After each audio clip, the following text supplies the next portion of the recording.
ভিড়টাও বাড়তে থাকছিল। তো এখানে দমদমে আমি ভারত চক্রের ঠাকুরটা দেখার সময় যখন লাইনে দাঁড়িয়েছিলাম, তখন এই ছোট্ট মেয়াওটা আমার পায়ের সামনে ছিল, তো ওকে একটু আদরও করে নিলাম ঠাকুর দেখার সময়।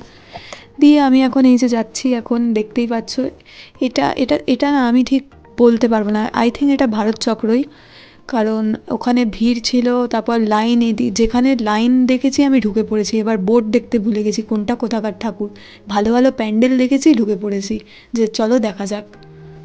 ওই জন্য সেরকম মনে নেই, তবে ভারতচক্র, তরুণ দল, তরুণ সংঘ, এইসব কিছু, আর দমদম পার্ক, এখানকার যেগুলো ফেমাস ঠাকুর, ওগুলো মোটামুটি যে কটা আছে আমি দেখেইছিলাম। এবার কোনটা কোথাকার এক্স্যাক্টলি সেটা তোমরা হয়তো ভালো বুঝতে পারবে যারা এখানে এসছো। তো যাই হোক, প্যান্ডেলটা এখানে দেখতেই পাচ্ছ তোমরা, অসাধারণ বানিয়েছে। এটারও মানে কি বলবো, যা বলবো তাই কম পড়ে যাবে, এত সুন্দর প্যান্ডেল সব কটাই।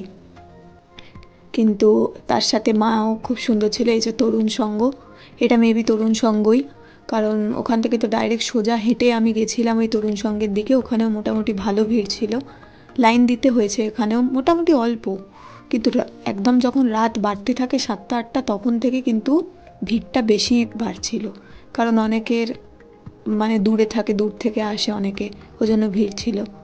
তো এই দেখো ভিতরটা দেখতেই পাচ্ছ কি সুন্দর, আর প্রতিমার তো কী আর বলবো, এত সুন্দর যে আমার চোখ সরছিল না।